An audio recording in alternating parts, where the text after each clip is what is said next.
بسم اللہ الرحمن الرحیم۔ تو آج کی ویڈیو میں ہم ایک ایسے نبی علیہ السلام کا واقعہ بیان کریں گے جن کو ایک بادشاہ نے 2 بھوکے شیروں کے سامنے ڈال دیا، لیکن ان شیروں نے آپ کو کچھ نقصان نہ پہنچایا۔ تو جی ہاں، ہم لوگ حضرت دانیال علیہ السلام کے بارے میں بات کر رہے ہیں۔ آپ علیہ السلام کا نام دانیال ہے۔ جس علاقے میں حضرت دانیال علیہ السلام کی ولادت ہوئی، اس کے بادشاہ کو نجومیوں نے بتایا کہ آج کی رات تیری سلطنت میں فلاں و صاف والا ایک بچہ پیدا ہوگا جو تیری سلطنت کو تباہ و برباد کر دے گا۔ یہ سن کر بادشاہ نے قسم کھائی کہ وہ آج کی رات پیدا ہونے والے تمام بچوں کو قتل کر دے گا۔ جب حضرت دانیال علیہ السلام کی ولادت ہوئی تو بادشاہ کے سپاہیوں نے آپ علیہ السلام کو پکڑ کر شیر کی کچہار میں ڈال دیا، لیکن قدرت الہی سے شیروں نے آپ علیہ السلام کو کچھ بھی نہ کہا، بلکہ شیر اور شیرنی آپ علیہ السلام کے مبارک تلوے چاٹتے رہے۔ آپ علیہ السلام کی والدہ گھبرائی ہوئی کچہار کے پاس آئیں تو آپ نے دیکھا کہ شیر اور شیرنی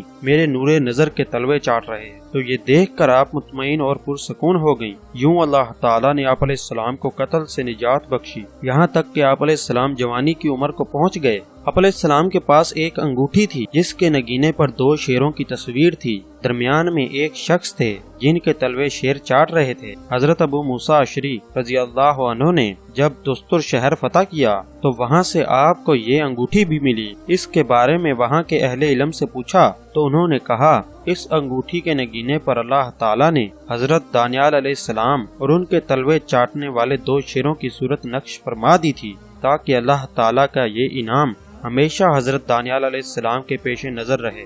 حضرت علی کرم اللہ وجہ الکریم فرماتے ہیں، بخت نصر حضرت دانیال علیہ السلام کے پاس آیا تو انہیں بھی قید میں ڈالنے کا حکم دیا۔ پھر اس نے 2 شیر منگوائے جنہیں ایک خشک کنویں میں پھینکا اور حضرت دانیال علیہ السلام کو بھی اسی کنویں میں ڈال کر اوپر سے کنویں کا منہ بند کر دیا۔ پھر 5 دنوں بعد اسے کھولا تو یہ دیکھ کر حیران رہ گیا کہ حضرت دانیال علیہ السلام کھڑے ہو کر نماز ادا فرما رہے ہیں اور دونوں شیر کنویں کے ایک کونے میں بیٹھے ہیں۔ ان شیروں نے حضرت دانیال علیہ السلام کو کچھ بھی نہ کہا۔ بخت نصر نے کہا، مجھے بتائیں کہ آپ نے کیا پڑھا جس سے یہ شیر آپ سے دور رہے؟ ارشاد فرمایا، میں نے یہ کہا تھا کہ تمام تعریفیں اس اللہ تعالیٰ کے لیے ہیں جو اپنے اوپر بھروسہ کرنے والے کو کسی اور کے سپرد نہیں کرتا۔ جب اس کنویں میں آپ علیہ السلام کو بھوک پیاس محسوس ہوئی تو اللہ تعالیٰ نے ملک شام میں حضرت ارمیہ علیہ السلام کو وحی فرمائی کہ حضرت دانیال علیہ السلام کے لیے کھانے پینے کا انتظام کریں۔ انہوں نے عرض کی،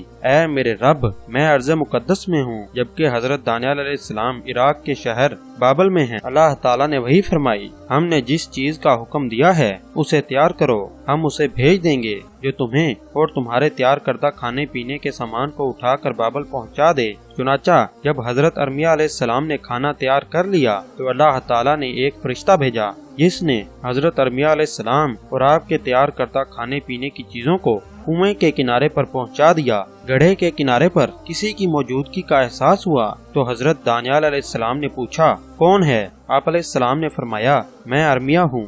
حضرت دانیال علیہ السلام نے فرمایا، کیسے آنا ہوا؟ فرمایا، مجھے اللہ تعالیٰ نے بھیجا ہے۔ حضرت دانیال علیہ السلام نے پوچھا، میرے رب نے مجھے یاد کیا ہے؟ حضرت ارمیہ علیہ السلام نے جواب دیا، جی ہاں، بنی اسرائیل نے طویل عرصے تک بخت نصر کا ظلم و ستم اور قید و بند کی صحبتیں برداشت کی۔ پھر ایک وقت ایسا آیا کہ یہ لوگ سچے دل سے رب تعالیٰ کی بارگاہ میں اپنی نافرمانیوں پر معافی کے طلبگار ہوئے، اپنے گناہوں سے توبہ کی اور تکبر و فساد سے باز آ گئے تو اللہ تعالیٰ نے ان پر یوں کرم فرمایا کہ انہیں اپنے اوپر مسلط لوگوں پر غلبہ عطا کر دیا، مال و دولت اور ان کے بیٹوں سے ان کی مدد فرمائی اور ان کی تعداد کو بڑھا دیا۔ اس غلبے کی صورت یوں ہوئی کہ جب ملک فارس کے ایک بادشاہ نے بابل پر حملہ کیا اور بخت نصر کی فوجوں کو شکست دے کر بابل فتح کر لیا، اللہ تعالیٰ نے اس بادشاہ کے دل میں بنی اسرائیل کے لیے شفقت ڈال دی، چنانچہ اس نے انہیں قید سے آزاد کر دیا۔